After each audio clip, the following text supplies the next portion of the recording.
7 अक्टूबर से फ़लस्तीन ख़ास तौर पे गज़ा की पट्टी के ऊपर जो हालात हो गए हैं सबको पता है, सबके इल्म में है। जिस तरीके से इसराइल बर्बरियत पे उतरा हुआ है, अब तक 5,000 से ऊपर फ़लस्तीनी शहीद हो चुके हैं और 15,000 से ऊपर ज़ख्मी हैं। अल्लाह ताला उनकी हिफाजत। लेकिन वहाँ से इसराइली फ़ौजी नज़र नहीं है। यहाँ पर जॉर्डेनियन फ़ौजी जो थे वो वहाँ पर गश्त कर रहे थे, लेकिन इसराइली फ़ौजी वहाँ से नज़र नहीं आए और इसराइली साइड से कोई विज़िटर्स भी नहीं आए हुए थे। यहाँ से हम लोग काफ़िले के साथ गए हुए थे।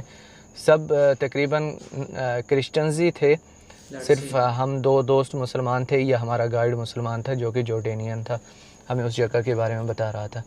हे guys, welcome back to another emotional video. And हमारे लिए, हम सब मुसलमानों के लिए ये बहुत ही अलमिया है कि हमारा ब्रादर मुल्क जिसे हम मुस्लिम मालिक कहते हैं, जी हाँ, तो बहुत बड़ी मुश्किल में है। और हम देख रहे हैं कि कोई भी मुस्लिम मुल्क, खा वो पाकिस्तान हो, सऊदी हो, ETC दूसरे भी बहुत बड़े मालिक हैं, कोई भी मुल्क बढ़ चढ़कर ऊपर नहीं पूरी बयानबाजी दे रहा। सिर्फ छोटी छोटी बयानबाजी मजम्मती तौर पे कर रहे हैं, लेकिन बढ़ चढ़कर कोई भी बात नहीं कर रहा। जैसे इसराइल की अमेरिका सपोर्ट कर रहा है, जैसे इसराइल की इंडिया सपोर्ट कर रहा है, वैसे हम मुसलमान ममालिक क्यों नहीं हमारे मुस्लिम भाई फ़लस्तीनियों के लिए बहुत कुछ कर सकते हैं, लेकिन क्यों नहीं कर रहे।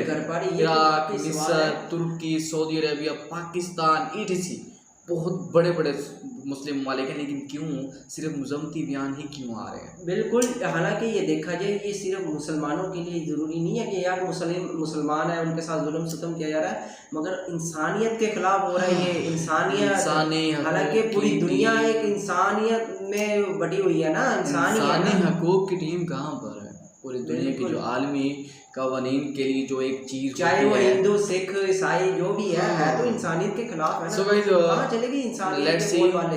पहले वीडियो देखते हैं कि वीडियो में आज फ़लस्तीन की जो हालत है और जिस तरह से इसराइल बर्बरियत पर उतरा हुआ है, लेट्स सी देखते हैं कि वो वीडियो में क्या बता रहे हैं, ताकि हमें भी ज़्यादा नॉलेज मिले, ज़्यादा इल्म हो और हम भी जान सकें।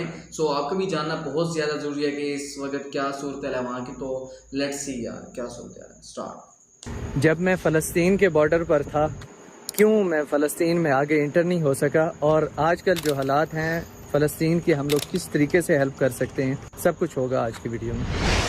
अस्सलाम वालेकुम रहमतुल्लाहि व बरकातुहू। मैं हूं अब्दुल मालिक फ़रीद। 7 अक्टूबर से फ़लस्तीन ख़ास तौर पे गज़ा की पट्टी के ऊपर जो हालात हो गए हैं सबको पता है, सबके इल्म में है। जिस तरीके से इसराइल बर्बरियत पे उतरा हुआ है, अब तक 5,000 से ऊपर फ़लस्तीनी शहीद हो चुके हैं और 15,000 से ऊपर ज़ख्मी हैं। अल्लाह ताला उनकी हिफाजत फरमाए। आज की वीडियो में मैं अभी 2 महीने पहले जो मैं पैलेस्टाइन के करीबी जॉर्डन में गया था, वो पूरी सीरीज़ आप लोगों में से अक्सर लोगों ने देखी है, जिसमें काफ़ी ज़ियारतें भी थी। तो तब मेरा इरादा था फ़लस्तीन में इंटर होने के लिए, लेकिन नहीं इंटर हो सका। किस वजह से नहीं इंटर हो सका और फ़लस्तीन का बॉर्डर भी आपको दिखाया, उस बारे में आगे बात करेंगे। लेकिन उससे पहले आजकल जो हालात हैं, एक तो हमें हमेशा हम लोग हमारे फ़लस्तीनी भाइयों के साथ खड़े हैं। यहाँ तक होना चाहिए कि वजाहत भी करने की ज़रूरत ना पड़े, लेकिन फिर भी वजाहत करनी पड़ती है और जितना हो सके इसराइल को कंडेम करना चाहिए। जो बच्चों के ऊपर वो लोग जुल्म कर रहे हैं और जो ख़वातीन के ऊपर जुल्म कर रहे हैं, ख़ास तौर पे अस्पताल पे जो हमला किया उन्होंने,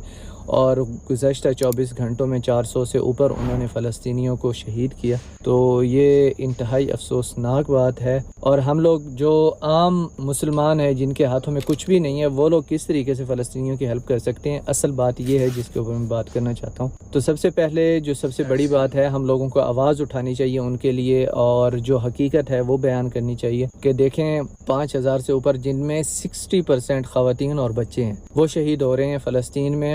और एरियल स्ट्राइक्स हो रही हैं, यानी कि आसमान से वो आते हैं और जहाज़ों से हमले करते हैं, बेगुनाह लोग उसमें शहीद होते हैं। और उसके अलावा जो है, हम लोग ये आवाज़ बुलंद कर सकते हैं, लोगों को बता सकते हैं कि फ़लस्तीनी जो है ना, गज़ा में पहले से गज़ा की पट्टी में एक ओपन जेल में रह रहे थे, खुली जेल, खुली हवा की जेल। ना तो वो इसराइलियों की इजाज़त के बगैर कहीं मूव कर सकते थे, उनका खाना, बिजली, पानी, हर चीज़ वहीं से ही आता था, इसराइल के रास्ते से। जो कि इस बार उन्होंने सबसे पहले यही किया कि उनकी बिजली, पानी और खाना बंद कर दिया है। तो ये सरासर जो है इंसानी हुकूक़ की खिलाफ वर्जी है। है। दूसरा ये है कि हम लोग कैसे हेल्प कर सकते हैं, तो हम लोग इस तरीके से हेल्प कर सकते हैं कि उनके लिए एक तो आवाज़ उठाएं, दूसरा डोनेशंस करें, क्योंकि एड तो दाखिल होनी है। आप देखें ना, आप बर्बरियत की क्या हद है कि उन्होंने एड भी दाखिल नहीं होने दी, इमदादी जो सामान है वो भी दाखिल नहीं होने दिया। सिर्फ परसों 20 ट्रक दाखिल हुए थे, लेकिन उसके बाद कल भी कोई चीज़ दाखिल नहीं हो सकी। आज भी कोई चीज़, अभी तक कोई ख़बर नहीं है कि कोई चीज़ दाखिल हुई हो जिसमें अद्वियात हैं, खाने का सामान है, पानी वगैरह है। तो उन लोगों का वहाँ पर हालात बहुत ज़्यादा मुश्किल है। अल्लाह ताला आसानी फरमाए। और हर मुसलमान का दिल जो है ना, वो इस टाइम पे बहुत ज़्यादा गमज़दा है, बहुत ही ज़्यादा दर्दनाक सिचुएशन है। लेकिन अल्लाह ताला आसानी फरमाए। और आम लोगों के हाथ में जो है वो हम लोग आवाज़ उठा सकते हैं, अपनी सपोर्ट शो कर सकते हैं फ़लस्तीनियंस को। और दूसरा, इमदाद भेज सकते हैं। तो इमदाद सऊदी अरेबिया में किंग सलमान ट्रस्ट है, उसके ज़रिए आप इमदाद भेज सकते हैं।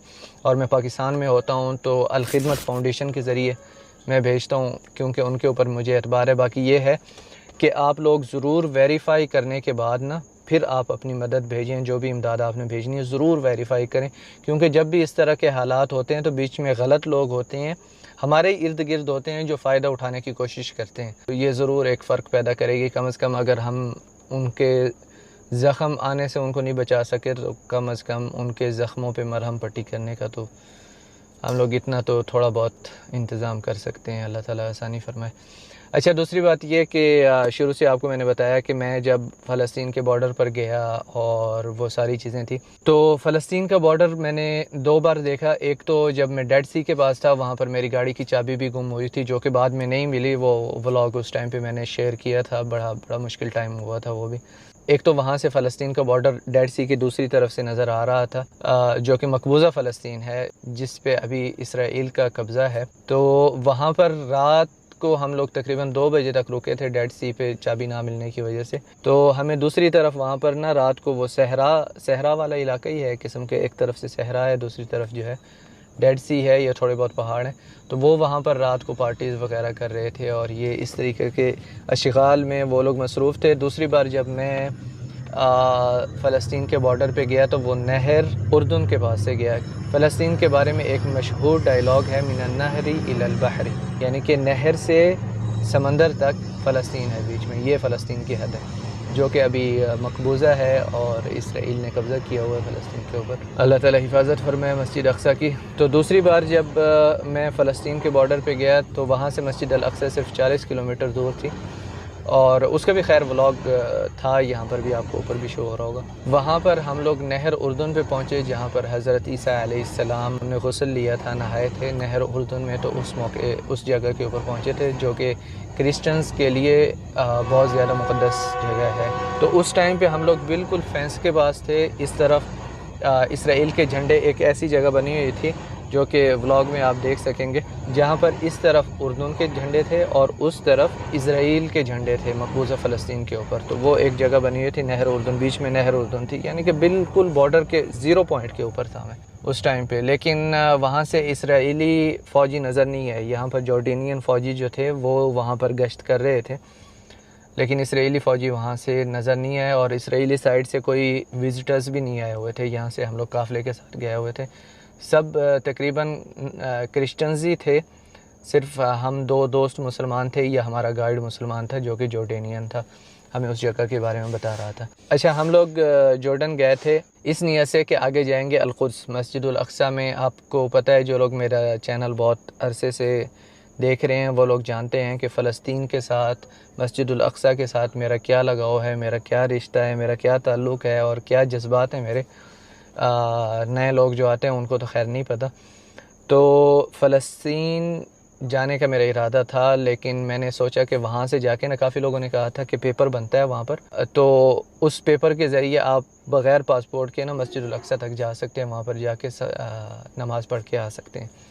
तो मेरा इरादा यही था कि जाएंगे मस्जिदुल अक्सा में और वहाँ पर जाकर 2 रकात नमाज़ पढ़ के आएंगे। चलो, क्योंकि आपको पता है हर मुसलमान की दिली ख्वाहिश है कि क़िबला अव्वल में मस्जिदुल अक्सा में जाकर नमाज़ पढ़े। तो मैंने वहाँ पर जब जॉर्डन में जाकर पता किया, तो उन्होंने कहा 2 चीज़ें उसमें मेरे सामने आई। नंबर 1, जो पेपर पे आप साइन करके पहले जाते थे, उस पेपर पे ये लिखा होता था कि आपका इसराइल के साथ कोई मसला नहीं है, लेकिन हमारा मसला है। कि वो उन्होंने कब्ज़ा किया हुआ है फ़लस्तीन के ऊपर, हमारा मसला है वो काबिज़ अफवाज हैं जिस चीज़ को हम लोग नहीं मानते, रिजेक्ट करते हैं कि फ़लस्तीन के ऊपर वो अपना कब्ज़ा छोड़ दें। तो ये हमारा स्टांस है। दूसरा मसला ये था कि मैं पाकिस्तान से हूँ, पाकिस्तान ने भी इसराइल को एक्सेप्ट नहीं किया हुआ, और सऊदी अरेबिया का रेसिडेंट हूँ, तो सऊदी अरेबिया ने भी इसराइल को जो है एक्सेप्ट नहीं किया हुआ।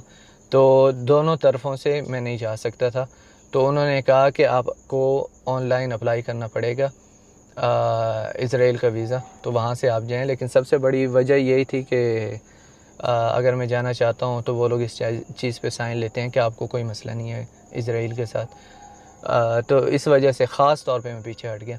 तो वहाँ पर जो बसें लेके जाती हैं वहाँ पर बॉर्डर पे और आगे फ़लस्तीन तक, उस टाइम पे वो बसें भी बंद हो चुकी थी 2 महीने पहले, तो वो बसेस भी नहीं जा रही थी। और उनसे मैंने पता किया तो उन्होंने कहा हाँ अभी बसेस भी बंद हैं, बॉर्डर काफ़ी सख्त हो चुका हुआ है, लोगों को जल्दी से नहीं जाने देते, और 100% जो भी वीज़ा जा रहा है फ़लस्तीन जाने के लिए लोग कोशिश कर रहे हैं, उनके सब के वीज़े जो हैं 100% रिजेक्ट हो रहे हैं, जो ख़ास तौर पे पाकिस्तानी, सऊदी वगैरह या इस तरह के लोग हैं जो वहाँ पर जाकर नमाज़ पढ़ने के ख्वाहिशमंद होते हैं और उनके पास कोई ऐसा पासपोर्ट नहीं होता है जो इसराइल की अथॉरिटीज़ को काबिल क़बूल हो।